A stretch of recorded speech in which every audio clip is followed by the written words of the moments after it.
rabbal alamin. Ya, sayang orang tuanya? Kalau di sekolah siapa orang tuanya? Ibu guru. Kalau di rumah? Orang tua. Iya, bapak dan ibu. Ya, di sekolah juga ada orang tuanya, ibu guru dan bapak guru. Iya. Assalamualaikum warahmatullahi wabarakatuh.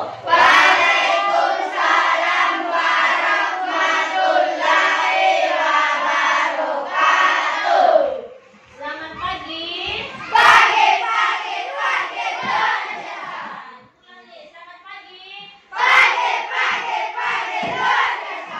Bagaimana kabar hari ini?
manusia bukan ternyata di sana.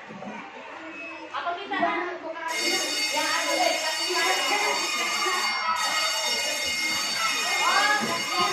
ini? Kelompok yayasan ini. Kita oke mana di buka. Oh, sama di sini. Jadi ada 4 ya. Sekarang prakteknya menentukan apa yang akan dilakukan, pengembangan yang akan dilakukan dan digunakan dan kapan akan dilaksanakan. Bisa? Nggak bisa kerjasama.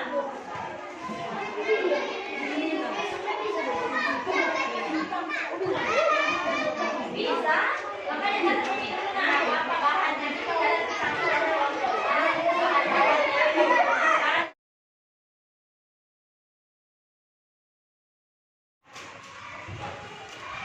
Bismillahirrahmanirrahim. Assalamualaikum warahmatullahi wabarakatuh. Waalaikumsalam warahmatullahi wabarakatuh. Gimana kabarnya Ibu Ipa?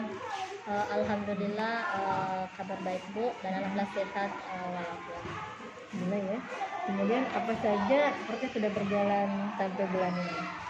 Alhamdulillah proses yang telah dilakukan selama 1 bulan terakhir ini Bu adalah dengan mengadakan sosialisasi tentang pengambilan keputusan sebagai pemimpin pembelajaran di komunitas yang ada di sekolah kami. Ya. Kemudian fokus pendampingan kita kali ini PI 5 ini adalah mengenai diskusi hasil karya 5 dan modul 331 mengenai pengambilan keputusan sebagai pemimpin pembelajaran dan pemimpin dalam pengelolaan sumber daya untuk modul 3.2. Kemudian kita akan diskusi sebentar lagi tentang hasil pemetaan sumber daya dan pembuatan peta sumber daya. Kemudian capaian kompetensi ibu di bulan sampai ke 5 ini, bulan ke-5 ini. Oke, diskusi pertama kita ini adalah diskusi hasil pemetaan sumber daya. Ibu Ipa, apa yang Ibu temukan ketika melakukan proses pemetaan sumber daya? Adakah hal-hal yang menarik dan khusus yang ditemukan? Yang saya temukan Bu ketika melakukan proses pemetaan sumber daya, ternyata banyak sekali sumber daya yang ada di sekolah yang dapat dimanfaatkan dan dikelola dari sumber daya yang sudah ada. Adapun hal-hal yang menarik dan khusus yang ditemukan yang akan diadakan pada aset manusia, ternyata ketika kita saling berkolaborasi dengan baik, aset manusia ini dapat bermanfaat sekali untuk pengembangan sekolah, khususnya dalam hal pembelajaran yang berpusat pada murid. Perubahan apa yang Ibu harapkan yang terjadi di lingkungan sekolahnya Ibu? Perubahan yang saya harapkan setelah mengetahui adanya sumber daya yang ada di sekolah, yaitu saya ingin memanfaatkan sumber daya tersebut untuk dijadikan modal untuk mewujudkan pengembangan sekolah, terutama dalam hal pembelajaran yang berpihak pada murid. Untuk mewujudkannya, saya berharap dengan aset manusia, aset sarana dan prasarana yang berkolaborasi dengan baik, tidak ada lagi murid-murid kelas 1 sampai dengan 3 yang tidak dapat membaca. Bagaimana Ibu akan menggunakan hasil pemetaan yang sudah diperoleh? Dalam menggunakan hasil pemetaan yang diperoleh untuk memaksimalkan potensi sekolah, kami akan senantiasa berkolaborasi dengan baik dan kontinu untuk dapat memanfaatkan aset yang sudah ada dalam pengembangan sumber daya yang sudah ada di sekolah. Berikut ini kita akan diskusi mengenai refleksi proses pembuatan peta sumber daya. Ibu Ipa, bagaimana prosesnya Ibu menemukan atau mengidentifikasi sumber daya di sekolahnya Ibu? Dalam proses menemukan atau mengidentifikasi sumber daya yang ada di sekolah, yaitu yang pertama memetakan sumber daya yang sudah dimiliki di sekolah sebagai salah satu kekuatan atau modal utama. Kemudian yang kedua, memanfaatkan sumber daya sesuai dengan fungsinya. Kemudian yang ketiga, mengembangkan sumber daya yang sudah dimiliki untuk dapat dimanfaatkan serta dikelola dengan baik untuk dapat lebih berkembang dan berhasil sesuai tujuan yang diharapkan. Adakah kendala dalam melakukan itu, Bu? Adapun kendala dan tantangan yang saya hadapi saat melakukan identifikasi sumber daya sekolah, yaitu ketika selalu melihat kepada permasalahan-permasalahan yang ada. Untuk mengatasinya, ternyata kita tidak boleh melihat permasalahan yang ada, tetapi kita harus melihat kekuatan yang ada di sekolah untuk dapat dijadikan modal utama dalam pengembangan sekolah. Bagaimana perasaan Ibu setelah berhasil mengidentifikasi peta sumber daya? Tentunya perasaan saya akan senang sekali ketika kita telah berhasil mengidentifikasi sumber daya yang ada di sekolah. Ibu Ipa, apa yang menjadi pertimbangan Ibu dalam menentukan sumber daya sekolah? Pertimbangan saya, Bu, dalam menentukan sumber daya yang ada di sekolah yaitu dengan adanya aset manusia yang mempunyai kekuatan satu sama lain yang dapat dimanfaatkan untuk pengembangan sekolah dengan selalu berkolaborasi dengan baik dalam menjalankan fungsi aset yang dimiliki dari aset manusia itu. Kemudian apakah terdapat hal lain yang dapat dijadikan sumber daya sekolah yang belum Ibu temukan dalam proses yang sudah berlangsung? Di sini, Bu, hal lain yang belum ditemukan dalam proses yang sudah berlangsung yang dapat dijadikan sebagai sumber daya sekolah, yaitu di sini peran serta komite. Di sini belum terlalu aktifnya peran komite dalam pembelajaran yang ada di sekolah.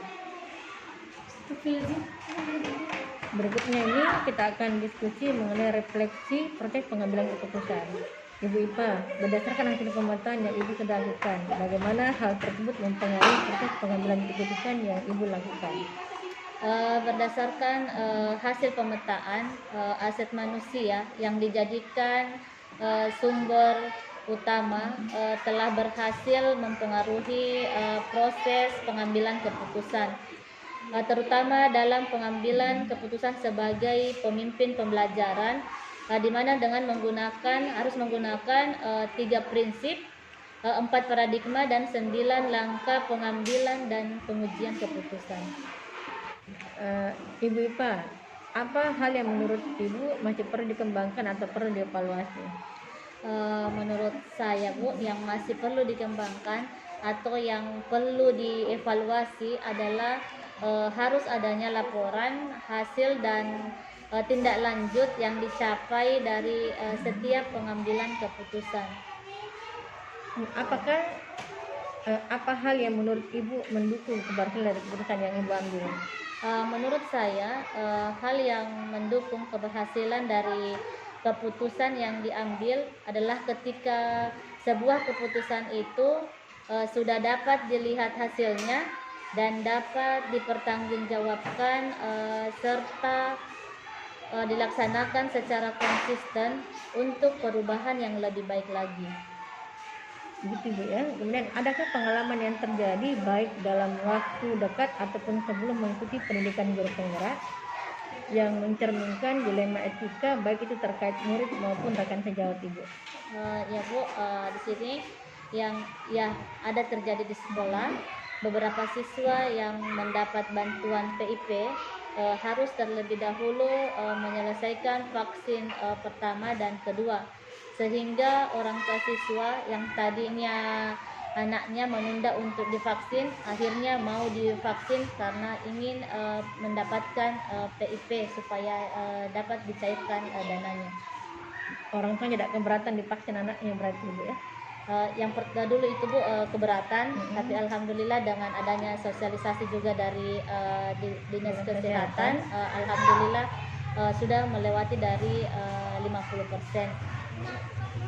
Menurut Ibu, apakah proses pengambilan keputusan yang dilakukan sudah sesuai dengan prinsip dalam langkah yang dipelajari di modul 3.1? Ya Bu, sangat sesuai. Sesuai ya.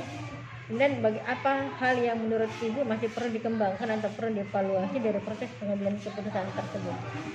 Menurut saya hal yang masih perlu dikembangkan atau perlu dievaluasi dari proses pengambilan keputusan tersebut adalah ketika keputusan itu sudah diambil sesuai keputusan yang tepat dan terbaik, seharusnya menindaklanjuti hasil keputusan tersebut sebagai rasa tanggung jawab dari apa yang sudah dilakukan. Berikutnya ini Ibu Ipa, kita akan berdiskusi mengenai refleksi pencapaian kompetensi bulan kelima. Ibu Ipa, apa saja pencapaian Ibu pada pembelajaran bulan ini?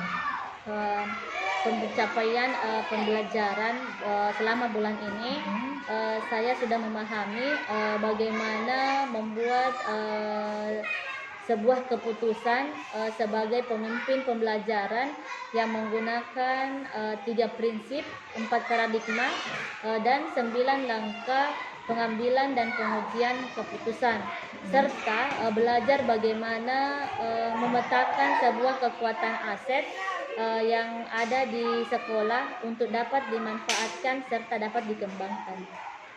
Dan apakah terdapat tantangan dan kesulitan selama proses pembelajaran?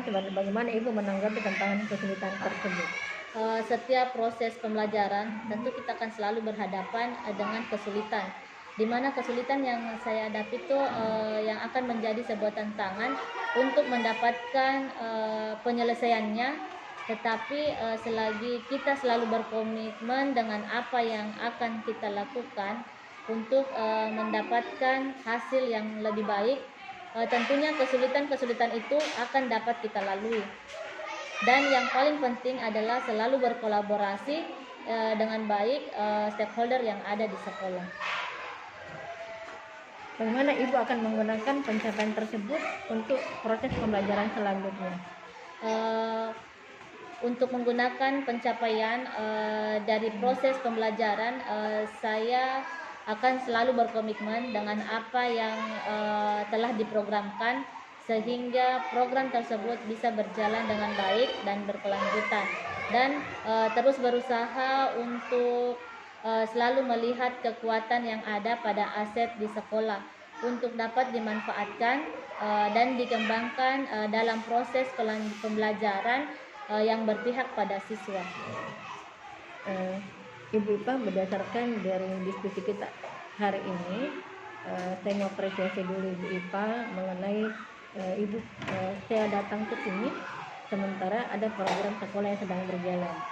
Itu tadi namanya Jumat Ibadah Ibu ya, Jumat Ibadah. Alhamdulillah, jadi progresnya Ibu memang program yang pernah Ibu tawarkan dulu atau dilokakaryakan kemarin itu ternyata berjalan dengan baik di sekolahnya Ibu. Ini saya sangat apresiasi dan Ibu berharap nanti menjadi seterusnya ya, kegiatan seterusnya sesuai dengan program yang Ibu sudah buat. Kemudian saya senang sekali hari ini kita diskusi Ibu berbicara tentang catatan saya ini bahwa berdasar hasil pemetaan aset manusia yang dijadikan sebagai sumber utama telah berhasil mempengaruhi proses pengambilan keputusan, terutama dalam pengambilan keputusan sebagai pemimpin pembelajaran dengan menggunakan 3 prinsip, 4 paradigma, dan 9 langkah pengambilan dan pengujian keputusan. Ini yang saya catat Ibu ya. Kemudian untuk menggunakan pencapaian proses tersebut telah Bapak Ibu yang ada di sekolahnya Ibu Ipa sudah berkomitmen dan itu menjadi aset kekuatan Bapak Ibu di sekolah gitu. Dan berharap semuanya itu pengembangannya untuk membuat proses pembelajaran yang berpihak pada murid. Kemudian Jadi hari ini saya sangat terkesan dengan diskusi kita hari ini, Bu. Itu terima kasih. Kemudian ada untuk pendampingan berikutnya.